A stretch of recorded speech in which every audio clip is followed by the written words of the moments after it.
Vâng.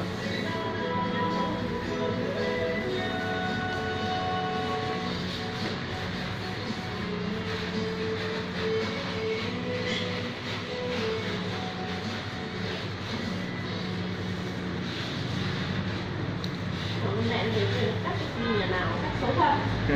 Nhìn cái đầu nhìn không ngay số đồ này cái gì. Em cứ anh chị khách quen của em ở cái phần dương em cũng phải gần 7 năm nay rồi, lại cũng phải lại cắt, đi cắt thì hỏng hết không là làm nát hết rồi quay lại rồi quay em cắt. Đi cắt nhiều chỗ nhưng mà nó còn vênh. Một tóc của chị thấy bỏ nét như thế.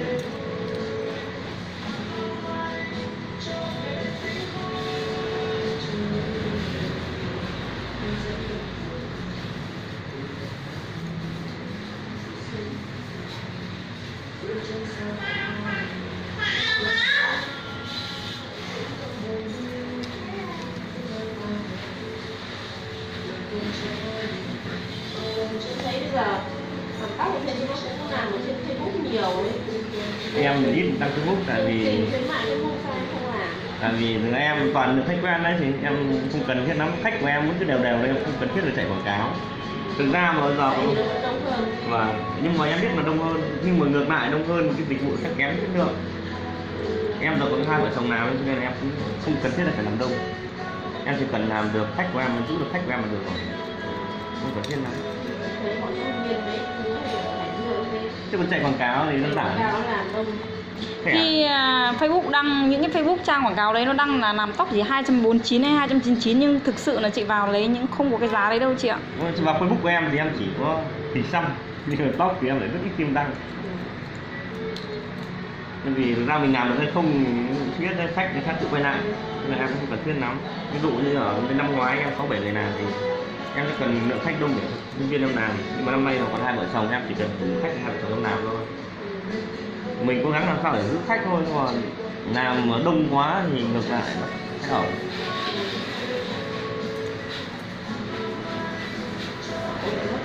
Nó mất uy tín.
Trong Nguyên là đang chạy quảng cáo nhiều, có anh biết anh nhưng mà đấy làm Thuấn gì Thuấn Euro gì em không biết Thuấn Euro nhà đấy làm đắt á. Còn anh Đức Anh mà lấy thì không ngờ rất được khách.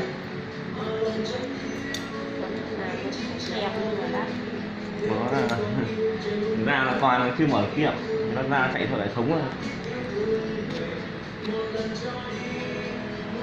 Thực ra như em là em chạy quảng cáo đơn giản, em thẻ visa em không có.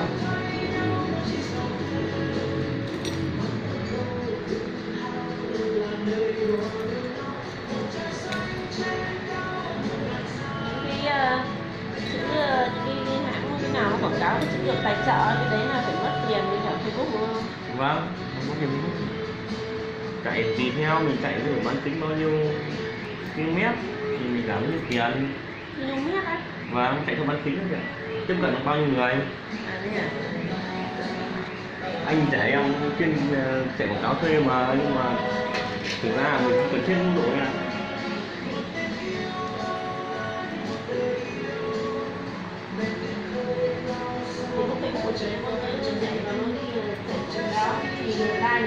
Đúng rồi đây.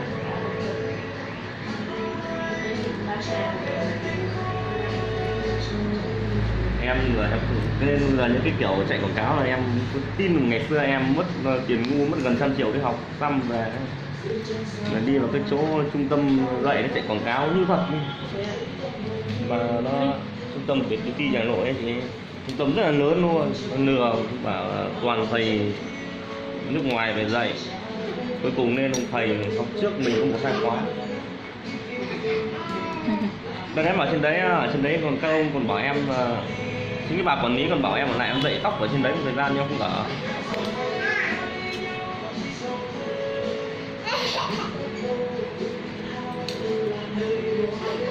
Là tin trên mạng mà chết.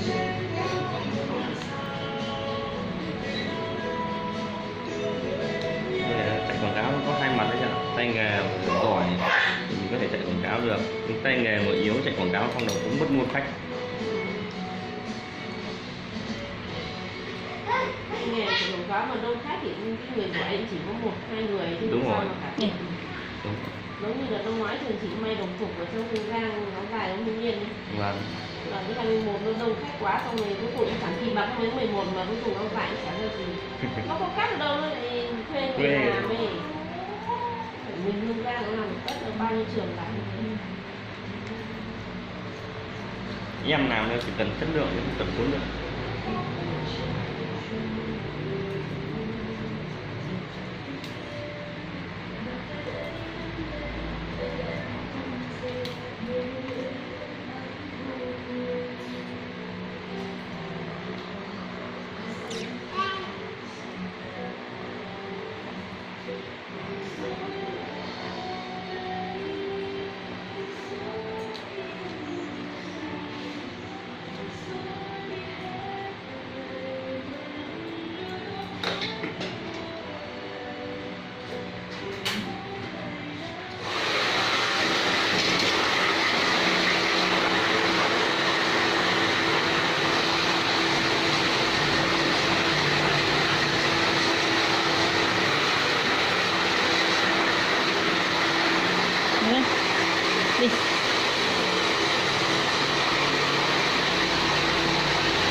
ánh vàng kìa, nó lạnh như ánh vàng nhưng mà cái ánh cái màu của nó ấy, nó lẫn nó qua cả ánh khói, qua cả ánh rêu, qua cả ánh thông. Nhìn nó vàng vẹo như lông bò ấy. Đây là màu lạnh kìa, màu lông dây nó vàng hơn. Thì trong cái thuốc này của 50% là ánh vàng, 50% là ánh lạnh, 50% là 10% ánh rêu, 10% là ánh biếc. Đây là màu sắc sáng như các cái màu cà phê.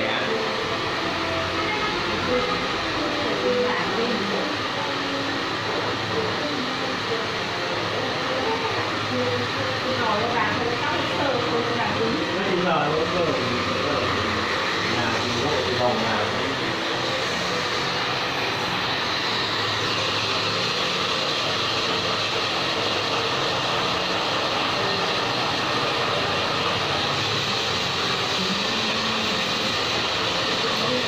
qua làm những cô giáo viên nó kia mà những cô giáo viên nó kia là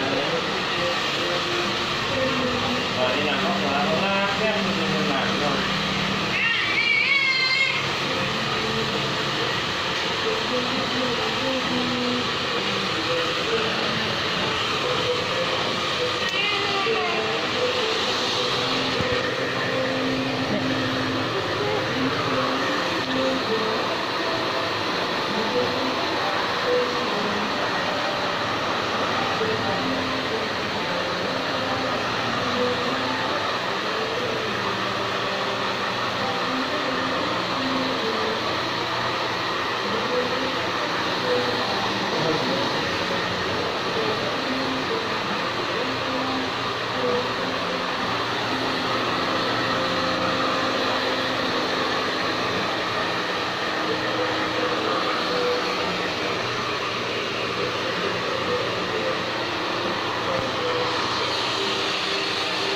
Đừng lên con, đừng lên đi chơi, đi, đừng lên đi chơi.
Đi chơi. Đi lên. Đi. Nó không đứng ấy. Anh biết được ngồi xuống để làm gì không? Bó vào đây ghế cắt gì kìa. Đi chơi. Đi chơi.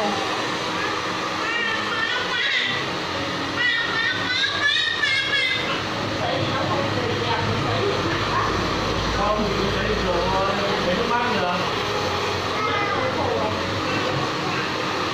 Thế thì uống được nó sang qua này. Cái mông.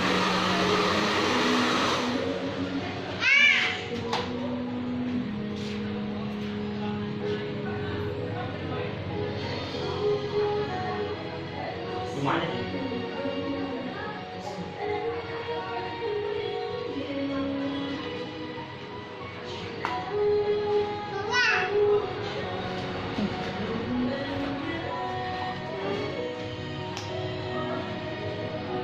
Đừng lên con, đi chơi. Đi chơi. Đừng lên bẩn hết quần áo tóc con. Ngồi bẩn. Tóc đầy nhà ngồi gì? Đi đi. Nói thật, em muốn làm việc gì? Đấy, ngồi đấy nha.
Cái kéo em mua, kéo này chỉ rẻ, em mới mất cái kéo hơn 2 triệu em để kia.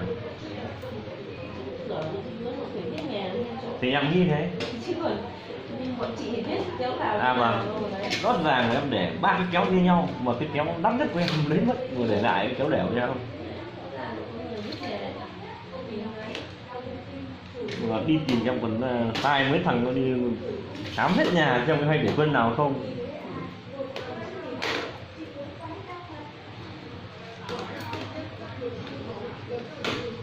Chứ gần chị lấy kéo làm gì đúng không? Không có khách lấy kéo về làm cái gì, kéo nào thì như kéo nào. Không biết kéo nào là kéo xịn, mà lấy cái xịn.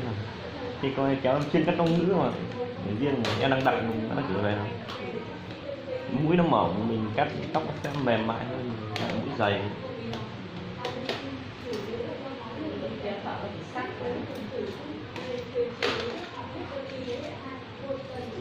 Cái kéo của em mang ra cắt giấy thì coi những tim rồi. Nếu nó sử dụng này mũi đâu.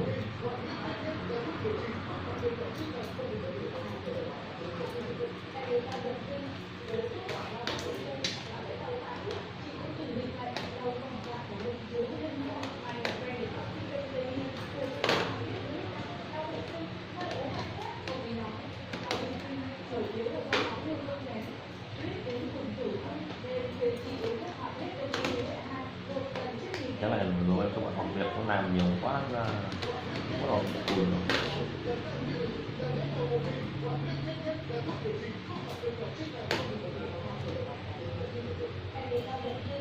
Chúng ta làm nail thì rất nhiều người học việc đi nước ngoài. Vâng.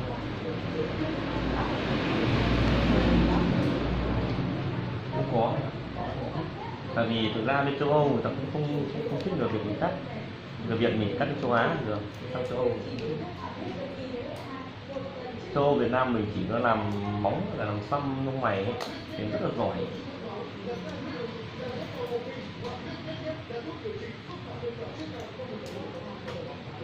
Không, đợt trước có chú ở đây, chú bảo sang anh làm tóc này, đợt đấy chú đi.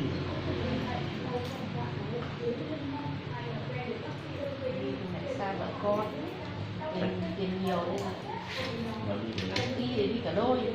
Không, mình đi để ra đi vài năm đi sang đấy thì vợ em làm nail em làm tóc, làm nail sang thế này.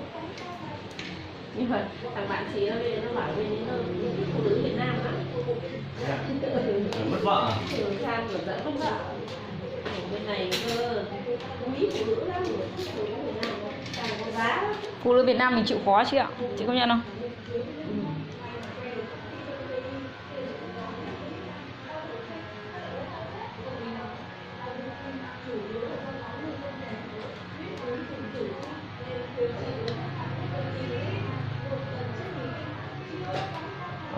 Cái thực tế tập kiểu nó cút rồi.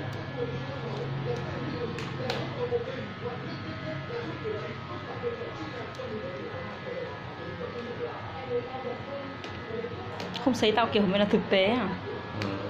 Khách về cũng không tự sấy tạo kiểu được, tạo kiểu chỉ đẹp ở quán thôi. Nó hầu như nó đăng ảnh trên mạng ấy, nó toàn là cái tạo kiểu hết. Chỉnh sửa từng sợi một đấy chị ạ, để có được một cái bức ảnh đăng Facebook ấy. kể cả các cái mẫu tóc quảng cáo ấy, các salon quảng cáo ấy.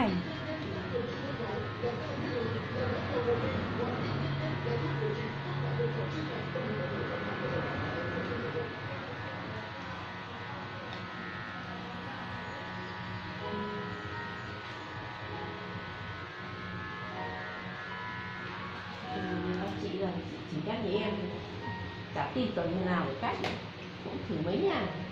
Bà Hường bà cắt thì chị tính người. Bà Hiền nào? Bà Hường cầu ngói Trường nè. nói là Lúc đó tôi quảng cáo bà ấy làm đẹp. Mình cũng ra mình cắt. Mình rồi cắt như man canh trong kinh. ủa thì bà đấy cũng đông khách phết đấy. Ừ, bà ấy vẫn đông khách nữa. Kể cái đứa dưới nhà chị nha, đông khách rồi. Ngày thứ 7 nhà mình nó lúc nào cũng đầy nhà. Nhưng mà ngày xưa mình cũng thỉnh thoảng cũng làm mình nói, nhưng mà nhuộm tóc không được đều màu. Nên nó làm nếu nó làm thì rẻ, nếu không chỉ nó làm thì rẻ. Thực ra là đấy thì thứ nhất là cái nhà này, thứ hai là cái nhà. Cái thứ ba nó sản phẩm thuốc nữa nhỉ. Nhưng mà em lấy vừa rồi làm một chiếc tóc này, nhưng mà nếu mà làm một mình nhuộm thuốc cái nét tiết điểm của em nó cái tóc này có giá 600 mới làm được. Chỉ muốn nhuộm. Vâng, ví dụ không đấy. Em là đang nhập là chuyển hết sang hàng cái nét tiết mà tại vì nó chị yêu cầu làm con heo đấy. Em bảo ở đây em chỉ có làm thuốc cao cấp nhất của oxy. Em bảo không thích. Không thích thì em nhập. Mình làm hàng gì cũng có. Nào mới mở chỗ quán hàng xinh cũ ấy, không phải làm được. Anh người bác em. Cái da gì chị làm? Cái da gì chị làm? Làm xoăn nó không nhuộm, mình nhuộm chơi cũng đẹp. Anh người bác em. Trước hai anh em đi học cùng nghề cùng nhau mà nghỉ thời gian. Và nhuộm với màu lên thì thích màu đấy.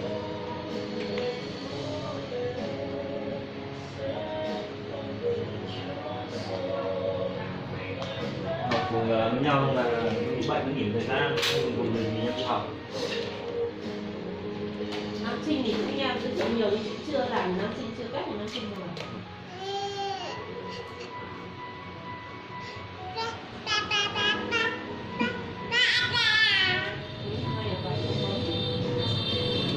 Ra để trong này là hiện đại nó khác. Nó trẻ đấy. Cái mặt chị nó già đấy nha. Tôi để nó lớn nó trẻ. Đợt trước chị cứ để nó xoăn dài thì xoăn ngắn. Lần đầu tiên làm xoăn ngắn lên cái mũi cả người đã thích quá. Rồi không già đấy thì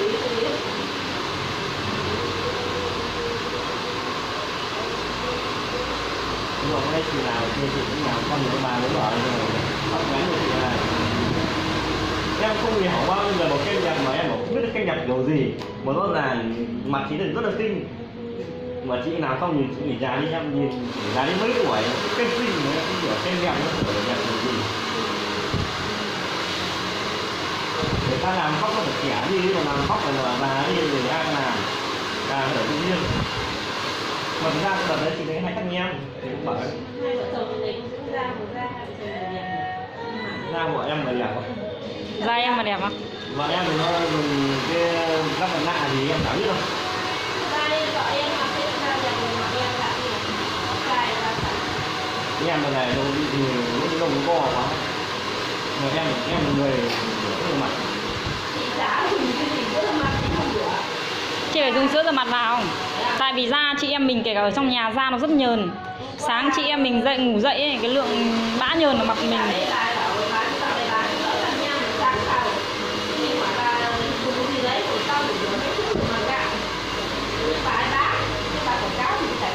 mà có rửa mặt mình chỉ để rửa thôi lắp mặt nạ thôi.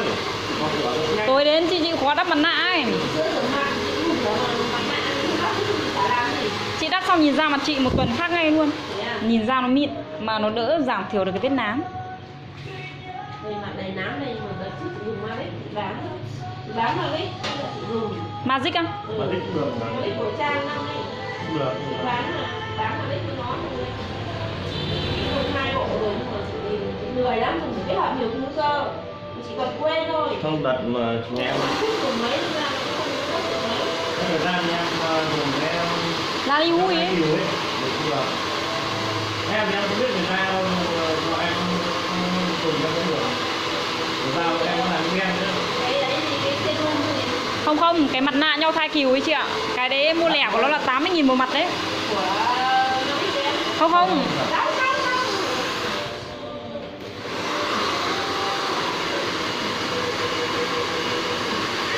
Người thì chăm sóc ra mặt rồi. Không ra mặt xinh. Cái mà mình hay quên á. Ngày xưa bà chị gái gửi về cho cái bộ bên quay thì mình không tốt. Hàng đẹp nhưng mà gửi về không mình thôi, rồi vài hôm mình lại quên. Nhắc mừng ấy. Nhưng mà sau bán về nên tôi bà đang gửi đó với bà chị. Gửi cho em nó phí tiền. Là mình ít dùng đâu ra nó thì đều ra nữa. Không phải của em đi à. Người để gì. Vợ em mà đến tối không biết là các bạn nào không làm gì nào. Lúc nào mà không em đâu. Bây giờ vẫn đen. Đỡ một chút rồi. Em gì? Da em đầu tiên đen đấy chị ạ. Bây giờ đẹp rồi, chân tay thì không trắng, chân tay thì mình không trắng mà mặt ra mặt nó đẹp rồi.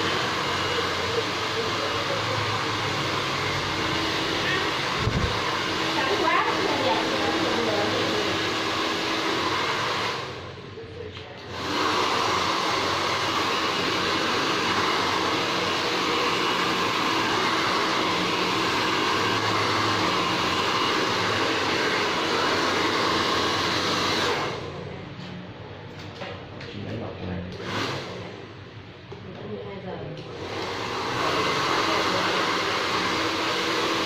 Em có đẹp trường luôn này.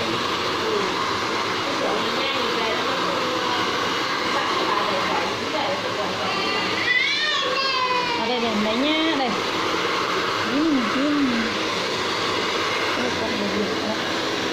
Đây.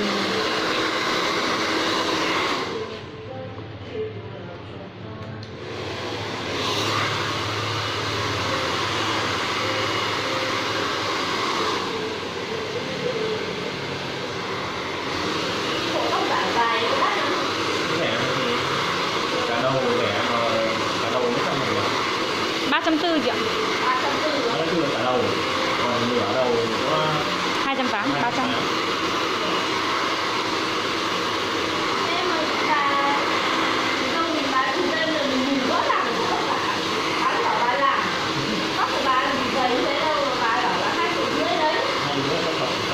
Không, 2 giờ không có tóc thật 100% đâu anh ơi. nếu tóc ngắn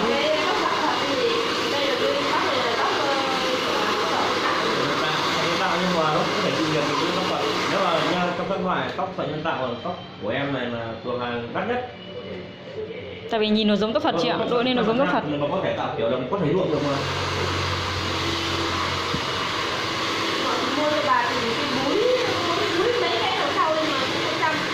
Mũi buộc hay là mũi kẹp? Kẹp hoa này đúng không? Mấy cái tóc còn hoa hoa đấy. Nhưng mà tốt nhau không? Đấy mà 100 nhưng mà cái này 300 cũng phải là phần đầu chứ. Em bán mũi đấy nhiều lắm. Thế à? Em không biết. Nhiều mũi Cái nha. này hôm nay chị mua thì nó lại màu tóc hơi vàng vàng, tóc bà chị mũi tiêu rồi, cặp lên nó cũng thành vô lý. Em có mấy cô mà Hải Dương ấy. Chị có thấy em vậy không? Tại vì em là bằng khách quen của nó. Đấy mà không biết, đấy là cái màu, nhưng mà nó làm gì có màu mũi tiêu. Màu gì cơ ạ? Em trắng. Kiểu tóc chị bà thì nó bạc rồi ý. Bạc rồi ý. Thế thì chị lấy màu đen xì thôi. Thế mà mua nhà đấy nó còn đúng một cái như rồi kìa. Nó còn đúng một cái màu như kiểu hoa dạy ái. Thế chị bảo hay là mang ra tiệm tóc của nó nhuộm màu như Nếu mà em chọn tóc cái nào thì tóc nó có nhiều loại lắm chị ạ. Loại 2 cũng có, cái loại như cước cũng có. Và loại như em thì phải giống tóc thật rồi. Sợi tơ nhân tạo như sợi tơ nhân tạo cao cấp. Ui, tay bẩn quá con. Cái sợi tóc em nhập 100% bên Nhật rồi. Đi chơi nhá, đi chơi đi. Tại vì em nhập nó bán tất cả các miếng.